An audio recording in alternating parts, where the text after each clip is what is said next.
Olá, eu sou o João Vitor Xavier e o CNN Esportes S.A. está no ar.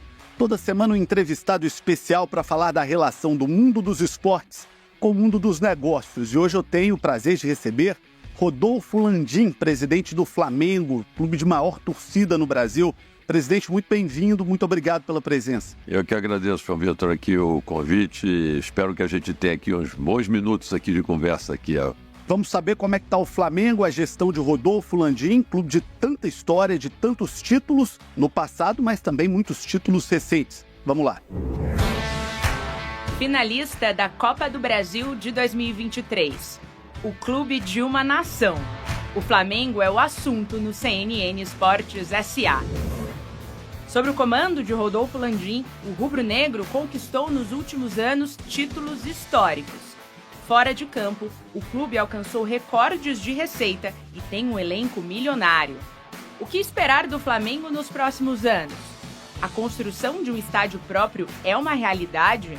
O papel do clube na criação da Liga e as possibilidades de uma SAF rubro-negra? Rodolfo Landim vai responder essas e outras perguntas agora no CNN Esportes S.A. Presidente Landim, eu dizia antes do vídeo que o Flamengo é um time de muitos títulos na história, mas de muitos títulos recentes, de 19 para cá, tá passando o rodo em tudo no futebol brasileiro. Onde é que foi a virada de chave do Flamengo para voltar a ser tão protagonista e tão vencedor? Olha, eu acho que é um conjunto de coisas, né? Acho que a gente assumiu no dia 1º de janeiro de 2019. Primeira coisa que eu diria muito importante foi ter montado uma equipe super competente de colaboradores que nos ajudam no dia a dia para implementar todos os nossos projetos que a gente tinha.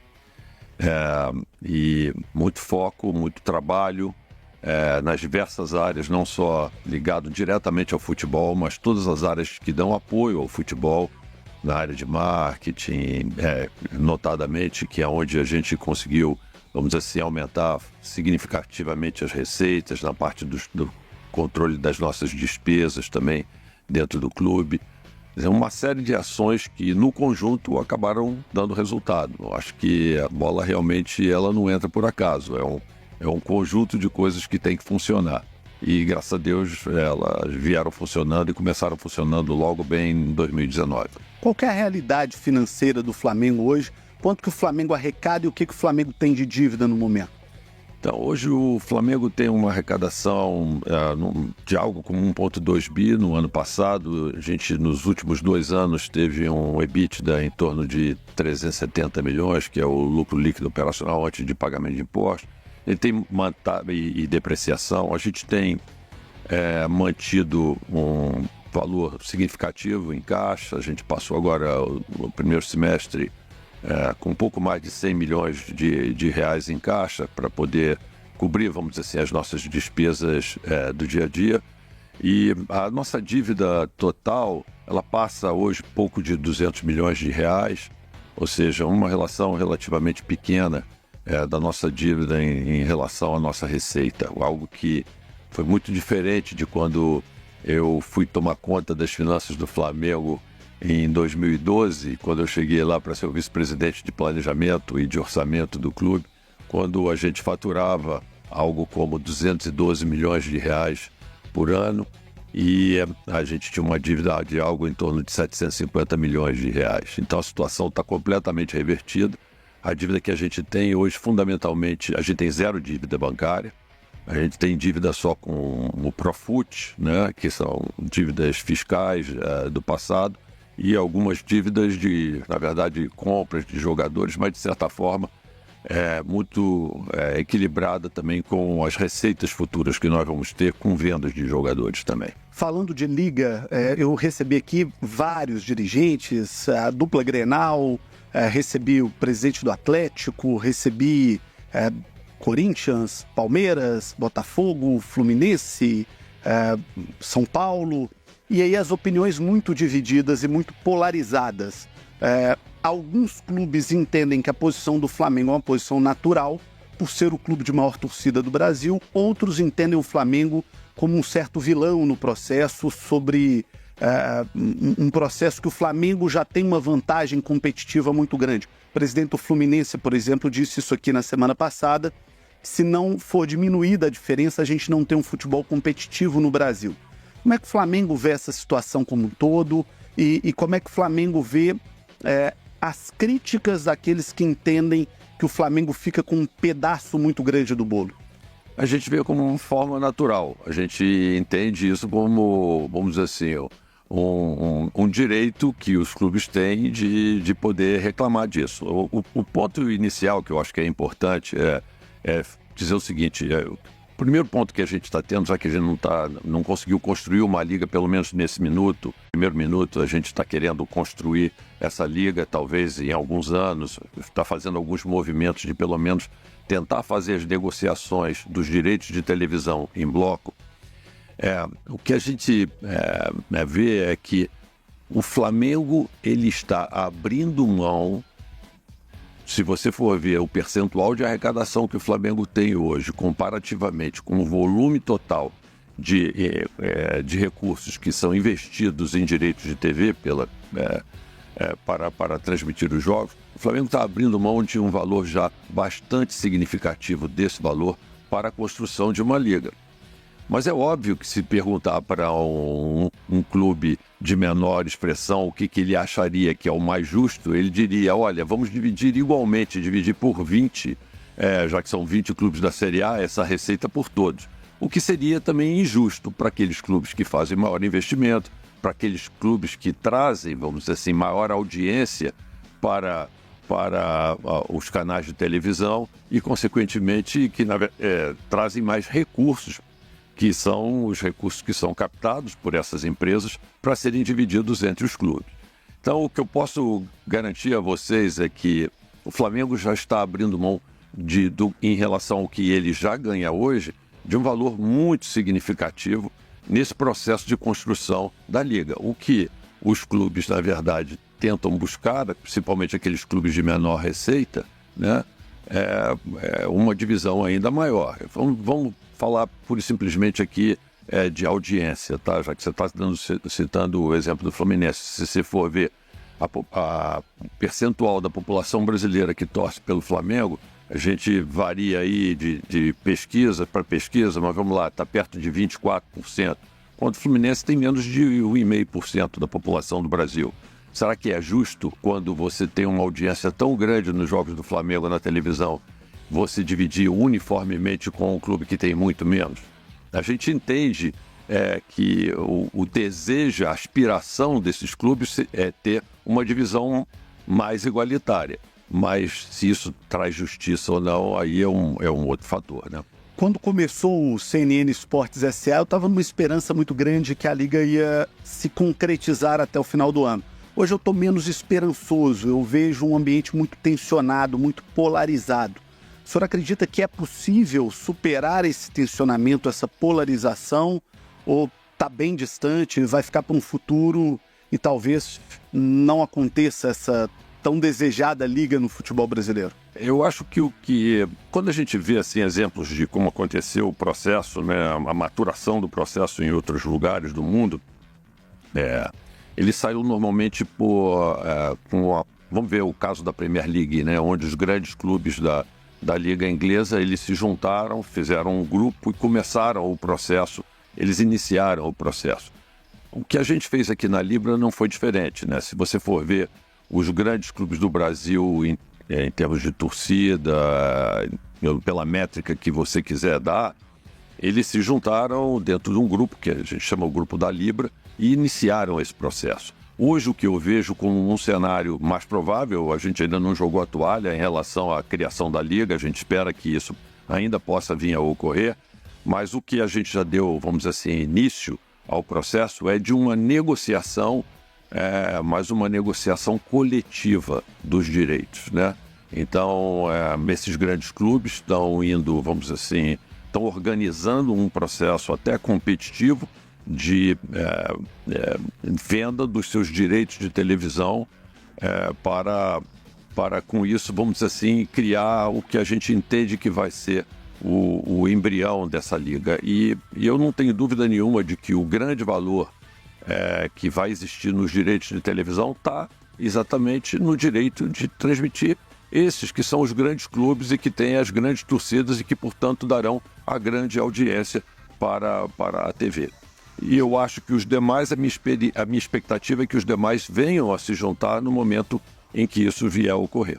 De um lado, a gente tem todos os grandes de São Paulo, aliás, todos os clubes de São Paulo, mais Flamengo, Grêmio, Bahia e Atlético Mineiro. Do outro lado, temos todas as outras equipes, e aí também grandes equipes, Cruzeiro, Botafogo, Fluminense, Internacional, tem camisas de muito peso também.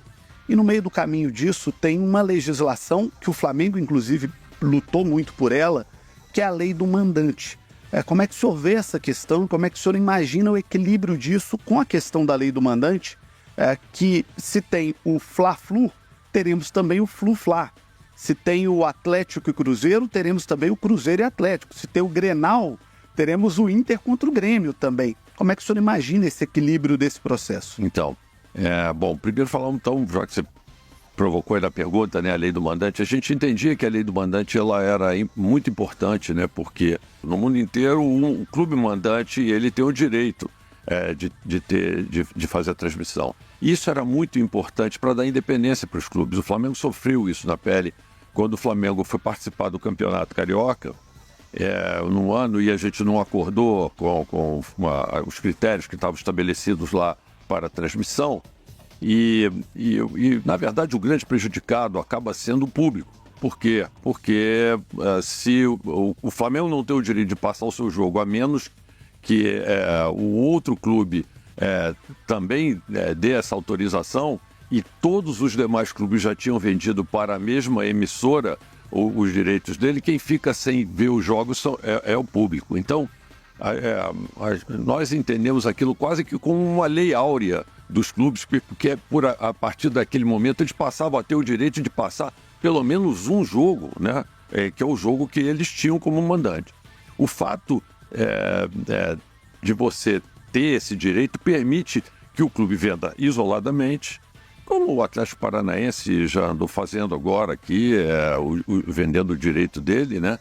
Ou vendendo coletivamente, que é a forma com que o Flamengo sempre enxergou que seria a melhor forma de fazer esse processo, né? A gente organizando melhor os clubes, fazendo um calendário melhor, vendendo em diferentes horários, diferentes produtos, eu acho que a gente acaba tendo a possibilidade de gerar muito mais valor. Com relação à tua pergunta do Fla-Flu e do Flu-Fla, né? Vai ter Fla-Flu, vai ter Flu-Fla, mas no dia que tiver Flu-Fla vai ter Corinthians e Palmeiras, que de repente vai ser um grande jogo também, ou vai ter um jogo do Grêmio e Atlético Mineiro. E a grade da TV ela é ocupada com poucos jogos. Então a gente entende o seguinte, é que os grandes jogos que terão o grande apelo de público, que são aqueles jogos que normalmente são escolhidos para serem passados em TV aberta, esses, na grande maioria das vezes, cairão dentro desse conjunto de clubes que fazem parte da Libra. Razão pela qual a gente entende que os direitos de TV desses clubes devem valer pelo menos 80% do valor global de todo o direito de transmissão. O Flamengo pode vir a ser uma SAF e, emendando isso, o time de maior torcida do Brasil, é uma marca valiosíssima para o esporte mundial. Poderíamos pensar num Flamengo como algumas equipes da Europa, por exemplo, com capital aberto? É possível o Flamengo pensar nisso? Então, a gente, obviamente, sempre está analisando várias alternativas de mercado e buscando, vamos dizer assim, formas de tornar sempre o Flamengo maior e melhor, né? O que a gente tem explorado ao longo de algum tempo é a possibilidade do Flamengo se tornar uma SAF, tem discutido isso com sócios, já foram feitas palestras no Conselho de Administração do clube, no Conselho Deliberativo, até como uma forma de informar aos nossos conselheiros, instruir e mostrar, vamos dizer assim, prós e contras desse processo. Particularmente minha opinião, que não é a opinião, vamos dizer assim, que dos sócios, mas eu sou obrigado a dividir ela com os sócios uma vez que eles me elegeram presidente do clube. Eu não sei se será a dos sócios. Eu não vejo nesse momento a necessidade do Flamengo se tornar uma SAF. Por tudo que a gente se estruturou e tal. Eu vejo o seguinte, se a gente tiver algum projeto estruturante importante que venha a ser fundamental para o futuro do Flamengo, a gente pode sim vir a se tornar uma SAF. Esse projeto especial pode ser a tão falada construção da Arena do Flamengo, ou, por exemplo, uma possibilidade de uma privatização do Maracanã, com o Flamengo aportando recursos para ser o dono do Maracanã, que hoje é um bem público? Perfeito, excelente pergunta. Hoje, como todos sabem, o Flamengo ele tem hoje uma concessão temporária do Maracanã, ela vem sendo renovada. O Estado vinha discutindo com o Tribunal de Contas lá as condições para um processo de competitivo de mais longo prazo, por um prazo mais longo. Eu acho que o Tribunal de Contas acabou de emitir, vamos dizer assim, as suas orientações e o Estado agora está preparando, vamos dizer assim, esse processo licitatório. É óbvio que o Flamengo tem total interesse de participar desse processo e continuar gerindo o estádio, que, diga-se de passagem, não é à toa que é escolhido e visto, vamos dizer assim, por exemplo, como uma Conmebol para a final da Libertadores. Foi feito isso 2 vezes nos últimos 5 anos. Eu tenho certeza, por tudo que eu ouvi lá de dentro da Conmebol, que eles entendem que o Maracanã é o estádio mais bem operado e gerido, quer dizer, da América do Sul. Isso a gente fica muito feliz de ter esse reconhecimento, porque quando nós recebemos o Maracanã, nós recebemos um Maracanã destruído, apesar de quase novo. Não funcionavam as lâmpadas, os banheiros quebrados, as cadeiras quebradas, tudo quebrado lá no Maracanã. E os clubes, na verdade, que têm interesse, vamos dizer assim, de manter o Maracanã, até porque aquilo ali é o nosso ganha-pão ali no dia a dia. A gente entrou lá e fez um bom trabalho que está sendo reconhecido. Então, obviamente, a gente tem o interesse de continuar com o Maracanã. Mas continuar como? Como concessionário? Chega lá, chega lá. Se um dia o governo do estado entender que deve vender o Maracanã, a gente vai avaliar dessa forma. Quer dizer, o Maracanã não é do Flamengo, ele é do governo do estado. A gente tem que se preparar para diversos cenários.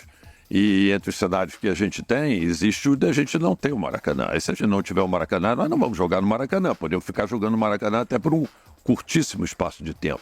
Mas a gente não vai ficar jogando no Maracanã, nós vamos sair do Maracanã e aí vamos construir o nosso estádio próprio. Aquele projeto que tem rodado na internet, de um estádio ali na região portuária do Rio, aquilo ali é o quê? Para trazer para um português claro, é um sonho de alguns, projeto de palanque político, é um projeto de fato do Flamengo, o Flamengo abraça aquilo ali.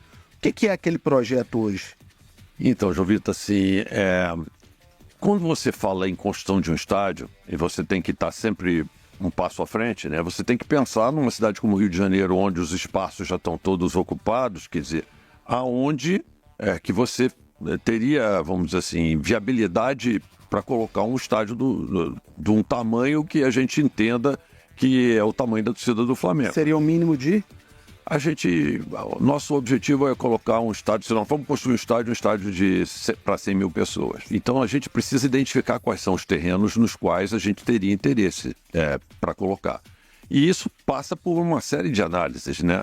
Análise de fluxo, de migração daqueles que são os torcedores normais do clube, que normalmente frequentam o Maracanã, que é hoje o nosso estádio. Problemas de logística para que o sujeito possa chegar com conforto e sair com conforto do estádio.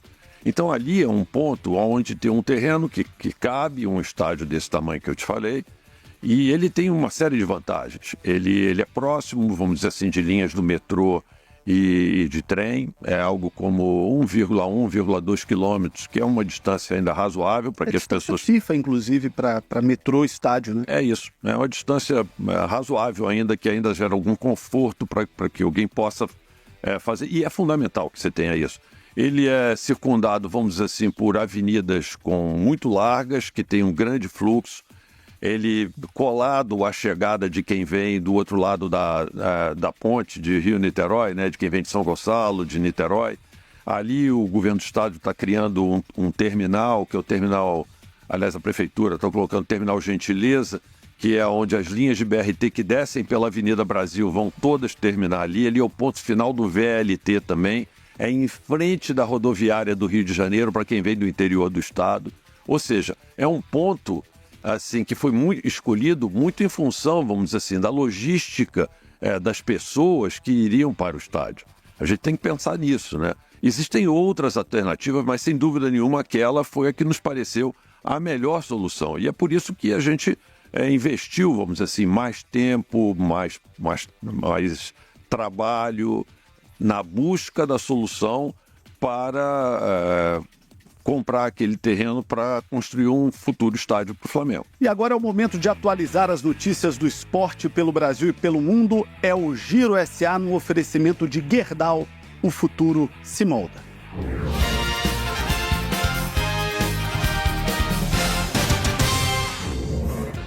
Giro SA chegando com as notícias dos negócios do esporte. E começamos falando do Banco Inter, que anunciou uma parceria com o Orlando City, time da Major League Soccer dos Estados Unidos. O acordo inclui também o Orlando Pride, franquia da Liga Feminina Norte-Americana de Futebol. A parceria representa um dos investimentos recentes mais relevantes feitos por um banco com sede na América Latina, em uma equipe da Major League Soccer e da Liga Feminina. O assunto agora é um novo patrocínio milionário do Manchester United. O clube inglês assinou um contrato no valor de 395 milhões de reais. A empresa Snapdragon vai ter o nome na frente da camisa dos times feminino e masculino. O acordo já começa a valer na próxima temporada e está sendo considerado o maior de um time de futebol em patrocínio master. Falamos agora do Mercado Livre. A empresa é a nova patrocinadora das competições de clubes da Conmebol. O contrato começa a valer agora e vai até o final de 2026. O acordo inclui a Libertadores masculina e feminina, a Copa Sul-Americana e a Recopa. Bom, essas foram as notícias do mundo dos negócios do esporte. A gente segue agora com a sequência do CNN Esportes SA. Muito obrigado. Daqui a pouquinho eu volto com Rodolfo Landim, presidente do Flamengo, que ainda tem muita coisa boa para falar aqui no CNN Esportes SA.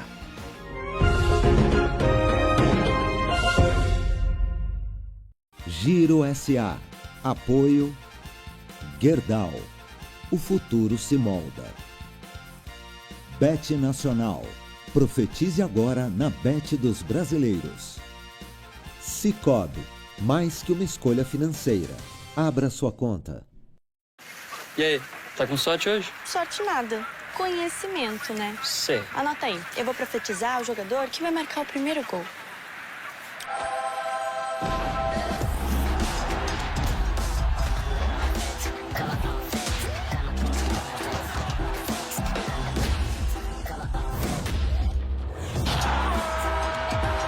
Ai, papai. Profetizei. Bet Nacional, a Bet dos brasileiros. Profetize na Bet.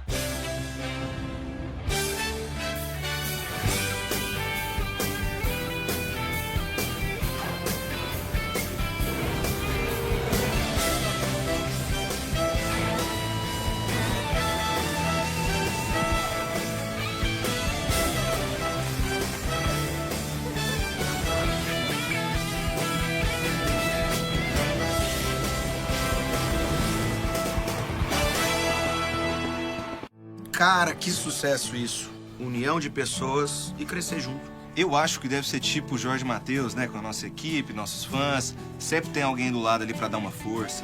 Cara, tipo Sicoob, que é uma cooperativa que vai muito além de produtos e serviços financeiros. E o legal é que você participa dos resultados e, acima de tudo, tem voz ativa. Vamos falar em voz ativa? Bora cantar? Vamos lá. Mas que uma escolha financeira Sicoob. Daqui a pouco, no WW edição de domingo. O brasileiro é tolerante à corrupção? Convidados de hoje: Leandro Piquet Carneiro, coordenador da Escola de Segurança Multidimensional da USP, Emanuel de Oliveira, pesquisador do Instituto de Altos Estudos da USP, o IEA-USP, e Bruno Brandão, diretor executivo da Transparência Internacional Brasil. WW edição de domingo. Daqui a pouco. WW. Apoio BR Supply Suprimentos Corporativos. Castor. Qualidade, conforto e tecnologia. Um verdadeiro sonho de colchão.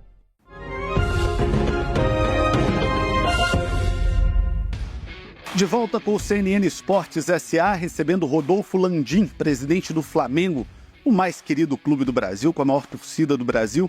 Uma coisa que me impressiona muito é o quanto a torcida do Flamengo ela é grande fora do Rio de Janeiro. A torcida do Flamengo, você vai para o norte, nordeste do Brasil, como brincam, você tropeça em flamenguistas. Como é que o Flamengo pensa em utilizar isso? Como é que o Flamengo já utiliza isso para botar dinheiro em caixa?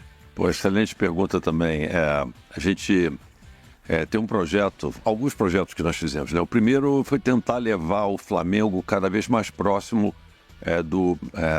dos nossos torcedores espalhados pelo país, né? Como você falou, a gente tem mais torcedor fora do que dentro. Se a gente estima em 42 milhões de torcedores do Flamengo, só 8 milhões estão no Rio de Janeiro, só no estado do Rio de Janeiro, né? Os outros estão em outros estados. Então a gente precisa, de alguma forma, criar a nossa presença. A gente criou uma vice-presidência que chama de embaixadas e consulados e a gente pretende criar em cada cidade do Brasil um local onde as pessoas possam se reunir para, vamos dizer assim, dividir o seu amor, a sua paixão pelo clube. É quase como uma igreja do Flamengo. Você frequenta a igreja uma vez por semana, você vai frequentar a igreja do Flamengo 2 vezes por semana para se reunir com seus amigos, para junto com eles poderem assistir os seus jogos. A ideia dessas embaixadas e consulados espalhados em todos os locais do país. Segunda coisa que a gente fez, um movimento bastante grande, foi tentar levar também os produtos do Flamengo, licenciados pelo Flamengo, para essas pessoas, para que elas possam ter alcance delas comprarem esses produtos. Nós chegamos lá no Flamengo, o Flamengo tinha uma rede de lojas, talvez tivesse em torno de 50 lojas, mais ou menos espalhadas pelo país. Hoje a gente tem 180 lojas espalhadas pelo país. É difícil você passar por uma grande cidade do Brasil onde você não tenha a possibilidade de ir lá e poder comprar todos os produtos que o Flamengo licenciou, né, nessas lojas. Não só, vamos dizer assim, a camisa, que acaba sendo as camisas do primeira, segunda e terceira, o maior símbolo, que são, vamos dizer assim, o maior item de consumo, mas também outros produtos, vários outros produtos licenciados pelo Flamengo, que a gente tem procurado levar para eles em todo o país. Presidente, vamos trazer uma pergunta de uma flamenguista muito especial. Essa aí está no ninho, né? Porque é uma flamenguista do Rio de Janeiro, mas vai representar aqui essa imensa torcida em todo o Brasil. Sandra de Sá, cantora rubro-negra, traz sua pergunta para o presidente Rodolfo Landim. Aí, meu presidente, me diz só uma coisa. Uma pergunta que não quer calar. Me desculpa, mas isso me incomoda muito. Por que o Dorival foi embora? O que aconteceu com o Dorival? O que foi que aconteceu? E outra coisa, eu vou fazer 2 perguntas. O que está acontecendo agora? Essas paradas de contratações, pá, não sei o que, técnico, não sei o que. Aí, me explica, diz pra gente como anda o Flamengo e por que o Dorival foi. Figuraça, grande rubro-negra, isso. Das mais famosas e queridas pelo torcedor. Isso, e querida por todos nós lá no Flamengo. Os sócios do Flamengo também adoram ela e tal. Tem várias passagens lá pelo Flamengo. Grande torcedora. Então, Sandra, vamos lá. A gente teve um contrato o ano passado com o Dorival, né, na segunda parte do ano, né? E esse contrato foi estruturado em cima de algumas premissas, né, e de incentivos. Era um contrato que, vamos dizer assim, com um salário variável bastante grande, que a gente entendia que era importante, principalmente para uma pessoa. Título, né? Exatamente, premiação por título, que era um incentivo bastante grande para se dar, e principalmente para aquele que é o líder de uma equipe, de um grupo, né? Esse contrato foi até o final do ano e a primeira coisa que as pessoas acham, o Dorival foi demitido. Não, o Dorival não foi demitido, apenas o contrato do Dorival terminou, ele terminava em dezembro e nós começamos a avaliar, vamos dizer assim, em todo ano, quer dizer, o desempenho que o clube teve, né? E também a possibilidade de negociar um novo contrato a partir de janeiro. Então, assim, a gente teve muita dificuldade, em primeiro lugar, de conseguir estabelecer no grupo, já a partir da conquista das 2 Copas, quer dizer, um processo onde que o desempenho tivesse, vamos dizer assim, dentro daquilo que é a expectativa do clube. O Flamengo teve uma queda de desempenho bastante significativa, se a gente for ver, depois que conquistou as 2 Copas, né? E nós tivemos um final de campeonato brasileiro já com um desempenho bastante ruim. Quando nós fomos mergulhar um pouco mais profundamente, quer dizer, no planejamento que estava sendo feito, vamos dizer assim, para a próxima temporada, a gente ia disputar um Mundial, já Supercopa, Recopa, tudo isso, e a gente viu que estava com, vamos dizer assim, um planejamento que dava muito pouco tempo, a forma com que estava sendo conduzido o processo daria muito pouco tempo para o time entrar, vamos dizer assim, nas condições ideais para poder iniciar o ano.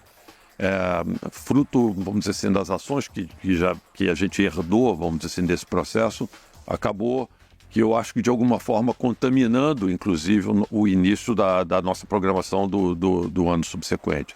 Fora isso, a gente não conseguiu chegar com o Dorival também, na negociação contratual, as condições que a gente julgava ideais para poder colocar os incentivos nos lugares certos, né? Que envolviam uma série de aspectos, de detalhes contratuais, que não vale a pena me aprofundar aqui, mas que a próprio Comitê do Futebol e eu concordei, não estavam dando os incentivos corretos. Então a gente foi buscar outras alternativas. Presidente, o Flamengo sofre, entre aspas, com o fantasma do Jorge Jesus, que virou um mito, virou um ídolo do torcedor do Flamengo. É difícil gerir isso, porque o tempo todo, qualquer técnico que está no cargo tem sempre aquela expectativa de uma possível volta do Jorge Jesus. Cá entre nós, ele também algumas vezes acaba fomentando isso. É difícil gerir essa situação? Eu acho que, assim, é natural que o torcedor, quer dizer, fique, vamos dizer assim, com isso na lembrança, né? O que não significa, na realidade, que se o Jorge voltasse, vamos dizer assim, a ser técnico do Flamengo, que a gente teria, vamos dizer assim, o mesmo desempenho. O que eu falo para as pessoas é o seguinte, o processo, o processo competitivo, ele é muito acirrado no futebol, e eu acho que o fato do Flamengo ter, em 2019, ter conseguido, vamos dizer assim, ter tido um desempenho muito bom e ter ganho a Libertadores e ter ganho o Campeonato Brasileiro, eu acho que ele mexeu, vamos dizer assim, com o futebol brasileiro como um todo, com a competição como um todo. Quer dizer, muito mais técnicos, com ideias diferentes do exterior. O Flamengo jogava de uma forma, com linhas avançadas, pressionando o adversário na saída de bola. Os outros clubes não estavam acostumados a enfrentar adversários jogando assim contra eles, né? E o Flamengo ganhou vários jogos, surpreendendo os outros clubes que normalmente, quando o time perdia a posse de bola, recuava para dentro do seu campo, ficava esperando o outro time vir. Então aquilo teve um fator surpresa. Com o tempo, os outros clubes também começaram a trazer técnicos que começaram a fazer com que seus clubes jogassem da mesma forma. Então, assim, o ambiente competitivo todo mudou. Então, os clubes que o Flamengo inventou em 2019 são clubes que são treinados de uma forma completamente diferente hoje, né? Mas as pessoas ficam com a mesma memória, né, daquele passado, né? Mas eu acho que é natural, pelo trabalho que o Jorge fez, o Jorge fez um grande trabalho, que as pessoas tenham ele na memória. Mas, assim, gosto de dizer que, apesar do grande trabalho, e a gente reconhece o grande trabalho que o Jorge fez, O Flamengo foi campeão com o Rogério Ceni, foi finalista da Libertadores com o Renato, que foi, para mim, um período que o Flamengo teve grande desempenho, teve jogos assim, excepcionais que o Flamengo jogou com o Renato como técnico. Demos uma infelicidade numa jogada lá na prorrogação e acabamos perdendo a Libertadores ali, mas tivemos também o próprio Dorival e tudo isso, e a gente foi trocando e o clube foi tendo, vamos dizer assim, resultados positivos também, com diferentes técnicos e, importante dizer, com diferentes jogadores. Porque se a gente for ver, por exemplo, o time que entrou em campo em 2019, nós tivemos 14 jogadores participando daquele jogo final, naquela final. Contra o River. Contra o River. E se nós formos ver a final do ano passado, que nós tivemos contra o Atlético Paranaense... Que estão os dois times aqui. Isso aí.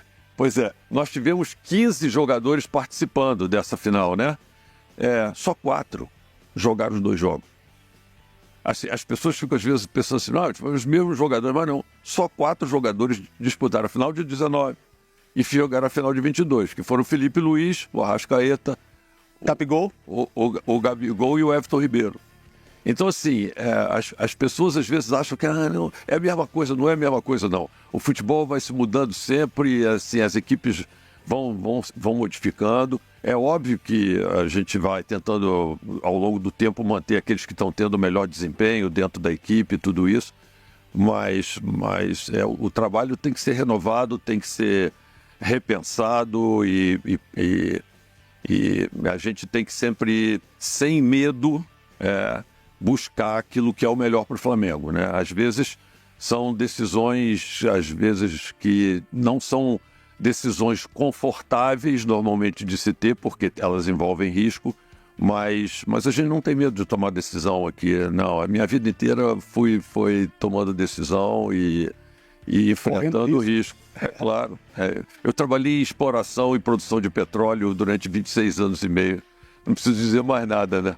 Presidente, gestão, a gente fica muito pensando no CT, no estádio, na conta, mas tem uma coisa importante que é a gestão do ser humano. Claro. O Flamengo passou por dias muito difíceis recentes, com enfrentamentos internos, da comissão técnica com jogadores, de jogadores entre si. Como é que foi para o senhor, como líder do Flamengo, como presidente, enfrentar esse problema, que não é um problema simples, porque mexe com o ser humano? Como é que foi esse desafio? Olha, assim, todas as vezes que assim o Flamengo passa, vamos dizer assim, por grandes crises, é claro que você tem os departamentos independentes, eu acho que o meu principal trabalho é fazer aquilo que, se eu não fizer, ninguém vai poder fazer, que é dar as garantias, a estrutura necessária para que tudo possa correr, para que o dinheiro esteja na conta para poder pagar os jogadores, para que o CT esteja, vamos dizer assim, nas suas melhores condições possíveis, né, com a grama perfeita, com tudo funcionando. Se eu não fizer isso, ninguém vai fazer.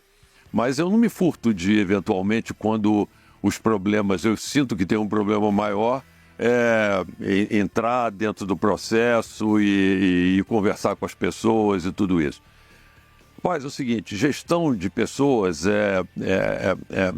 ainda mais com pessoas que têm, vamos dizer assim, um brilho todo especial, grandes jogadores que já tiveram, vamos dizer assim, grande sucesso na vida, é sempre, no mínimo, desafiador, né? Exatamente, porque você tem ali um grupo de estrelas e tudo isso, todos querem jogar, todos querem ganham muito bem. Todos ganham muito bem e tudo isso. Mas assim, o recado que é sempre dado, passado para eles, e eu acho que eles entendem, é que, independente do brilho individual, o futebol é um esporte coletivo. E o resultado só ocorre quando o resultado individual só vai acontecer para cada um dos jogadores se, coletivamente, o time estiver muito bem, né? Eu acho que, de vez em quando, a gente precisa reforçar essas mensagens e tudo isso. Eles mesmos internamente se cobram muito. Eu acho que existem sempre momentos de altos e baixos em qualquer grupo, em qualquer equipe, numa equipe de futebol ainda maior, passa às vezes, começa a não dar certo, um pouco de perda de confiança, um trabalho mais voltado, vamos dizer assim, a reconquistar essa confiança. Mas eu acho que a gente voltou, a gente está no caminho certo. Pacificou. Como sempre, assim, a vida... Mas assim, não existe nada estável. E eu acho que em processo industrial a gente consegue ter estabilidade. Mas em processo onde envolve, vamos dizer assim, relacionamento humano, isso é muito mais difícil de acontecer. Mas eu acho que hoje a gente está resgatando aí estamos num caminho de resgate dos melhores momentos que a gente já teve. Se eu não fizer essa pergunta, minha produção aqui vai me matar. O senhor está feliz com o Sampaoli? Eu tô feliz com o Sampaoli, sim. Acho que, se a gente for ver, é um técnico extremamente qualificado. Toda vez que me perguntam sobre a característica do Sampaoli, eu digo o seguinte: olha, nos últimos anos, pode pensar aí em décadas, né? Quer dizer, tem aqueles prêmios que são dados no mundo inteiro do melhor jogador do mundo e tal, que se reúne uma vez por ano para poder escolher. Qual foi o técnico brasileiro, ou o técnico que passou pelo Brasil, que foi um finalista de uma competição como essa para ser escolhido como o melhor técnico do mundo? Quantos deles passaram no Brasil nas últimas décadas? Pouquíssimos. Eu acho que só um. Sampaoli. Só o Sampaoli, né? Então, assim, você acha que esses cronistas esportivos do mundo inteiro são desconhecedores do assunto? É claro que é um técnico altamente qualificado, tem a sua forma de treinar.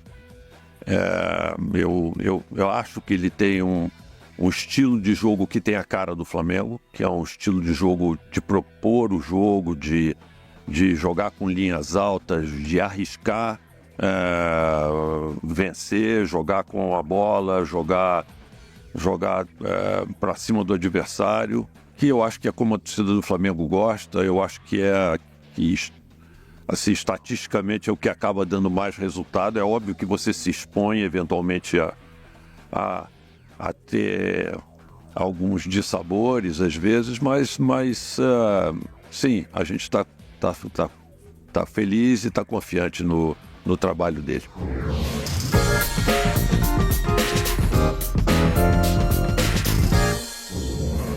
Tá na hora do De Primeira SA, perguntas curtas, respostas rápidas, sempre no oferecimento de Gerdau. O futuro se molda. Presidente Landim, qual o maior time da história do Flamengo?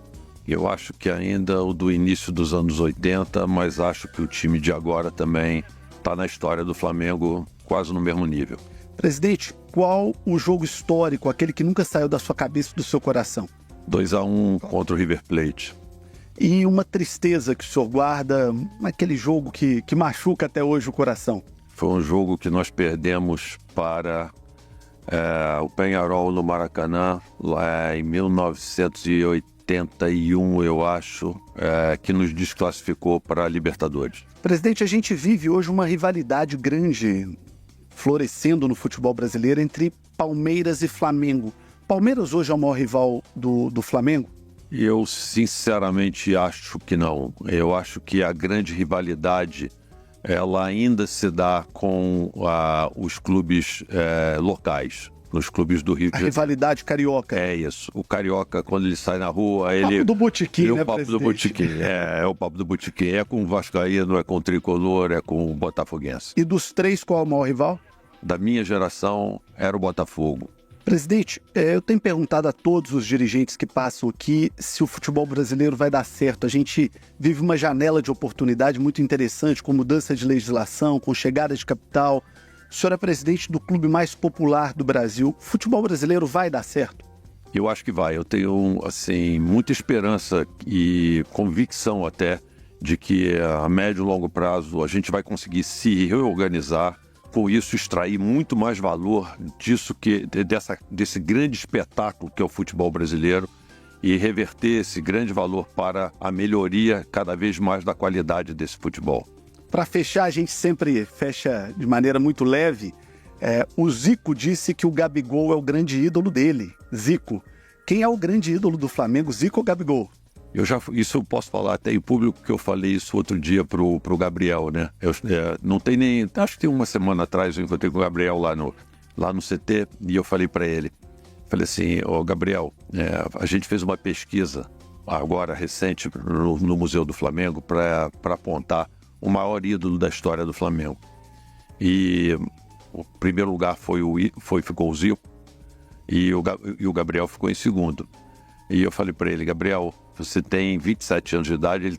Nesse dia ele estava fazendo 27 anos, quando eu conversei com ele. Você ainda tem vários anos pela frente.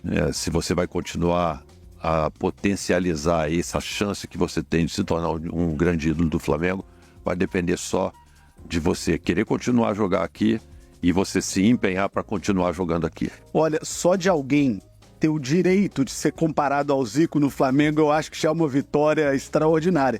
E dentro disso, ele vai querer continuar potencializando? Ele renova com o Flamengo, presidente? Essa é uma boa pergunta, né? Assim, a gente vai ter que discutir isso. Já estamos... Está no momento já de começar a discutir. Falta 1 ano e 4 meses para o término do contrato dele. Pelo senhor fica? Tudo depende das condições que forem serem colocadas na mesa, né? Essa é uma pergunta difícil assim, de responder, né? Você fala que não, porque fica parecendo que não quer. Você fala que sim, fica caro. Se você me perguntasse se eu gostaria de contratar o Neymar, eu digo para você que sim. Mas se você me disser o seguinte, se for por aquele valor que ele está ganhando lá, infelizmente não. Porque ele vai ganhar mais do que a equipe do Flamengo inteira. Então, tudo é relativo. Mas como jogador, sim. O Neymar sempre fala que um dia quer jogar no Flamengo. E o Flamengo quer que um dia jogue lá também, não tenho dúvida nenhuma disso. Tá certo. Presidente Landim, obrigado pela entrevista, parabéns pelo trabalho no Flamengo e muito sucesso para o Flamengo aí nas próximas temporadas. Agradeço, muito obrigado. A gente agradece em nome de toda a equipe que hoje está gerindo o Flamengo. Realmente a nossa expectativa é de trabalhar para deixar o Flamengo sempre um clube maior e melhor. Muito obrigado. Esse Rodolfo Landim, presidente do Flamengo, aqui no CNN Esportes SA. Muito obrigado pela sua audiência. Semana que vem tem mais, sempre com um convidado especial para falar desse fantástico mundo do esporte e também dos negócios. Um abraço e até mais.